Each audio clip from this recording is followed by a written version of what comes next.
करते हैं मार्केट महारथी सेगमेंट में। आज हमारे मेहमान हैं निखिल खंडेलवाल, सिस्टमैटिक्स जो शेयर ब्रोकिंग कंपनी है उसके एमडी एंड सीईओ। वो हमसे बातचीत करने के लिए आए। निखिल, गुड मॉर्निंग, स्वागत है आपका मार्केट महारथी ईटी 9 स्वदेश पे।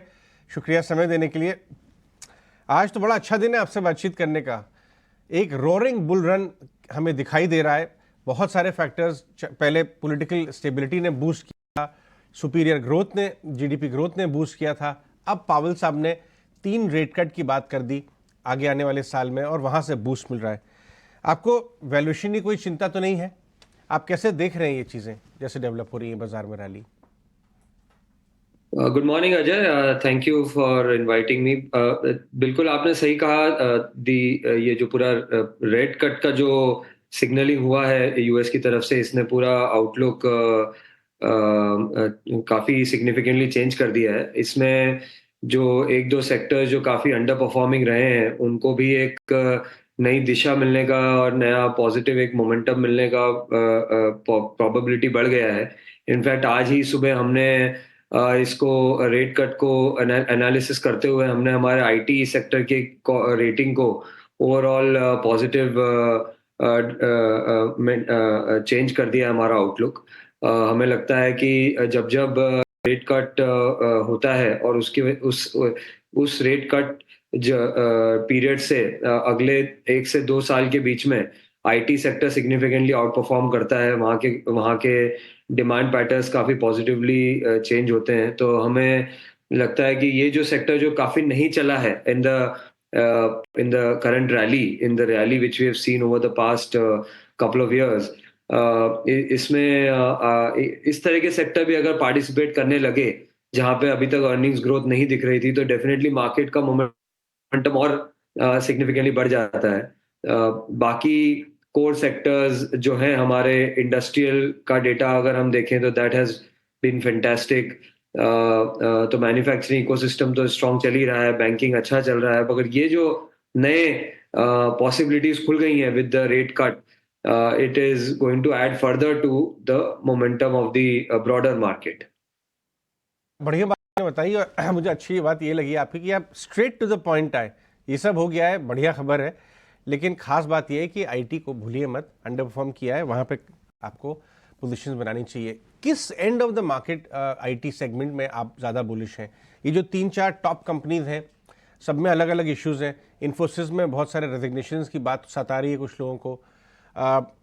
टेक महिंद्रा में नए मैनेजमेंट आए हैं, उनके ऊपर लोग एनालाइज कर रहे हैं। या फिर आप मिड कैप में ही रुकेंगे जहां पे बड़ी हाई ग्रोथ की आउटलुक दी है लगभग सभी मैनेजमेंट्स ने?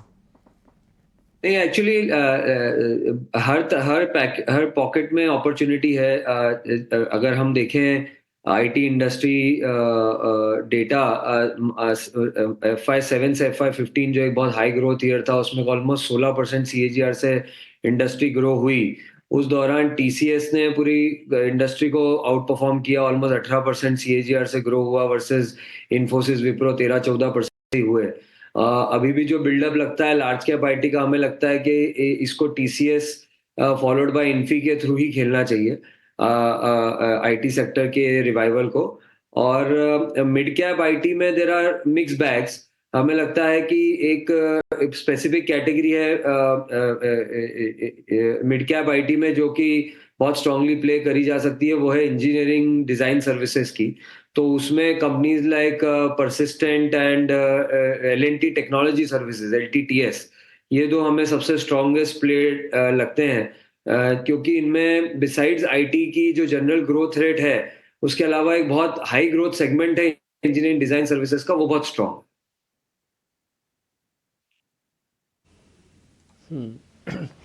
निखिल, ये सारा कुछ ग्लोबल मार्केट के फैक्टर की वजह से हो रहा है, जिस पे आप खुद बता रहे हैं कि आज आपने अपना स्टांस चेंज कर दिया आईटी का। इसी ग्लोबल फैक्टर पे एक दूसरा सेक्टर भी है जिसको मेटल कहते हैं। आपका इस पे अभी का स्टांस क्या है? क्या इस पे आप बुलिश हो क्या? हाँ, आई थिंक मेटल में एक ट्रेडिंग रैली टाइप आ सकता है। अभी भी चाइना का जो मेजर मेटल का सबसे बड़ा dependence China driven demand, supply, lot of those factor related to China are important. उसमें चाइना की economy has to be extremely strong for metal to be strong. तो हमें लगता है कि वो एक ट्रेडिंग रैली इस सेक्टर में है, और इनफैक्ट वो trading rally last 5-7 trading sessions में दिखी भी है। हमें यहाँ से लगता है कि 4 से 5% और आप मेटल इंडेक्स में और जो 3-4 टॉप मेटल की कंपनीज हैं उसमें आप ट्रेडिंग पोजीशंस देख सकते हैं। बट लॉन्ग टर्म कॉल अभी भी पूरी तरह से मेटल के लिए पॉजिटिव नहीं हुआ। ये आपने बहुत अच्छी बात बताई और मैं अपने व्यूअर्स को ये समझाना चाहूँगा कि डॉलर इंडेक्स की गिरावट एक ग्लोबल रिस्क ऑन मेटल को बूस्ट तो कर रहा है। इनफैक्ट जिसका निखिल ने भी जिक्र किया, 4-5 दिन से मेटल्स में रैली है, JSPL बहुत सारे, लेकिन ये स्ट्रक्चरल ना होने की वजह से टैक्टिकल हो सकती है, शॉर्ट टर्म हो सकती है, क्योंकि स्ट्रक्चरली US स्लोडाउन के मामले में है, चाइना में मालूम ही है। तो कहीं आपके पोर्टफोलियोज में मेटल बड़ा पोजीशन हो जाए, आप अटक ना जाएं, इसका ध्यान रखिएगा। मैं दूसरे रेट कट बेनिफिशरीज के बारे में बात करना चाहूँगा निखिल आपसे। लेंडर्स, खास तौर पे NBFCs जो अभी बीच में जिनकी पिटाई हुई थी, अपने टॉप से 20-20% सब नीचे आ गए थे, क्योंकि रेट कट की पॉसिबिलिटी इंडिया में और ग्लोबली टल गई थी 6-8 महीने। तो हायर फॉर लॉन्गर आया और ये सारे स्टॉक्स जो है नीचे आ गए। जबकि बात तो ये है कि बैंक्स जो हैं वो बढ़ते हुए सिनेरियो में बेनिफिट होते हैं रेट्स के, और NBFCs कटते हुए सिनेरियो में। तो आपका NBFC पे क्या व्यू है और किस टाइप के NBFCs आपको पसंद है?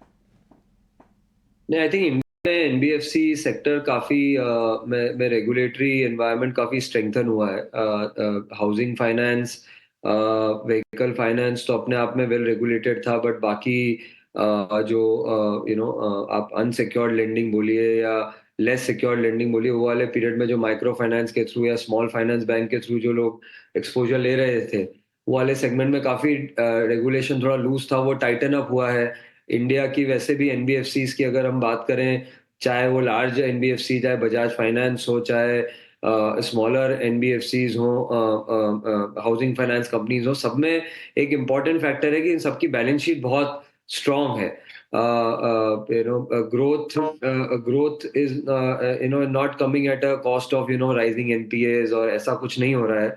तो उसको देखते हुए आई थिंक हमारा ब्रॉडर व्यू NBFCs में पॉजिटिव है, with a large higher bias towards housing finance focused NBFCs, क्योंकि हमें लगता है कि जो सस्टेनेबल ग्रोथ है, सस्टेनेबल डिमांड पैटर्न है over the cost of equity, हमारा मतलब है कि कॉस्ट ऑफ इक्विटी 17-18% रहती है, तो कौन से बिजनेसेस हैं, कौन सा सेगमेंट है जो सस्टेन बेसिस में 18-20% के ऊपर CAGR अगले 3-4 साल दिखा सकता है। तो हमें हाउसिंग फाइनेंस के NBFCs में सबसे स्ट्रॉन्गेस्ट पॉजिटिव व्यू लगता है at this point of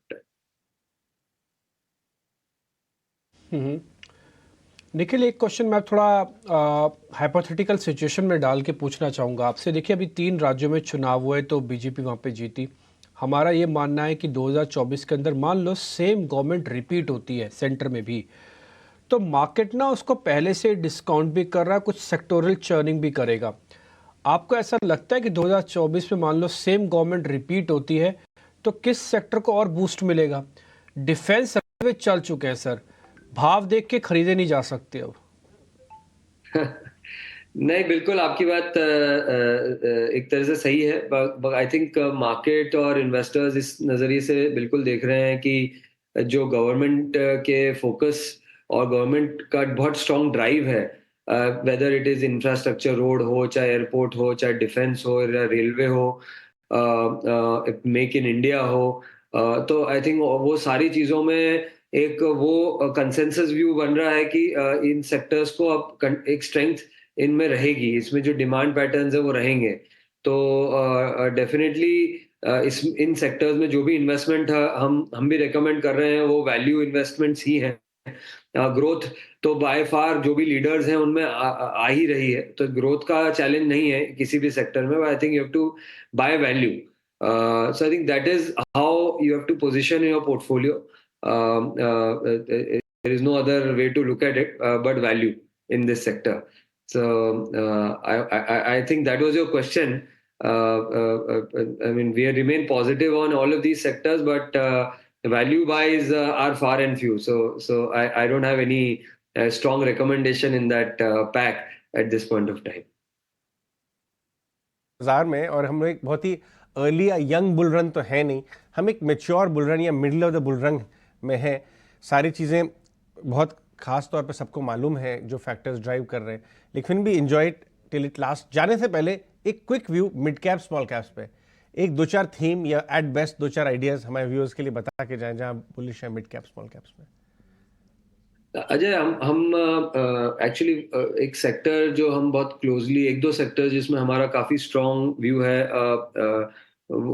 it is broadly around the consumption. I think consumption वाले सेक्टर में mainly companies start to trade at very high P multiple, कोई 50, 70, 80 अच्छी companies usually significantly high value पे trade करती हैं। मगर हमें लगता है कि इसमें दो तीन अपॉर्चुनिटीज बहुत क्लोजली इन्वेस्टर्स को देखनी चाहिए। एक तो डिस्क्रिशनरी कंज्यूमर प्रोडक्ट्स में हमें वरुण बेवरेजेस बहुत स्ट्रांग लगता है। हमें लगता है कि इंडिया का carbonated beverages market, non carbonated beverages market, energy drink market और फूड्स, जो पेप्सिको का जो पूरा फूड्स का जो बास्केट है, वो सब कुछ बेस्ट प्ले हो सकता है वरुण बेवरेजेस से। कंपनी का अगले 2 साल में रिकॉर्ड केपेक्स है। कंपनी के प्रोडक्ट अगर हम SKU वाइज देखें तो सबसे स्ट्रॉन्गेस्ट डिमांड पैटर्न दिख रहे हैं नॉन कार्बोनेटेड बेवरेजेस में। तो उन सब चीज को देखा जाए तो Varun beverages can be one of the strongest play on Indian consumer at a reasonable value. तो हमें ये एक बहुत स्ट्रॉन्ग व्यू लगता है। ये थोड़ा लार्जर कैप कंपनी है, थोड़ा बड़ा शेयर है। छोटे में या मिड साइज कंपनीज में हम बात करें तो there are two companies, there is one company called Raymond and another company called Arvind Fashion. दोनों रिटेलर्स हैं, और I will say new age retailers हैं, जो कि जो हमारे यंग इंडियंस को और डिस्क्रिशनरी स्पेंड करने वाले इंडियंस के लिए ये ब्रांड्स केटर करती हैं। दोनों में अगले 3 से 4 साल में 25 से 30% ग्रोथ का एनुअलाइज रन रेट हमें दिखता है, और उसमें incidentally both companies are trading at 8 to 9 times of their 1 year forward EBITDA, जो कि इस सेक्टर में अगर हम लीडर्स देखें तो उनका ऑलमोस्ट आधा मल्टीपल पे ये लोग ट्रेड करते हैं। 15 से 16 टाइम पूरा सेक्टर ट्रेड करता है, और अरविंद फैशन और रेमंड हमें लगता है कि 8 से 9 टाइम 1 year फॉरवर्ड पे ट्रेड करते हैं। तो ये बहुत strong mid cap slash small cap companies हैं, all in the consumer theme, जो हमें काफी पोटेंशियल लगता है, वैल्यू दिखती है इस स्टेज पे।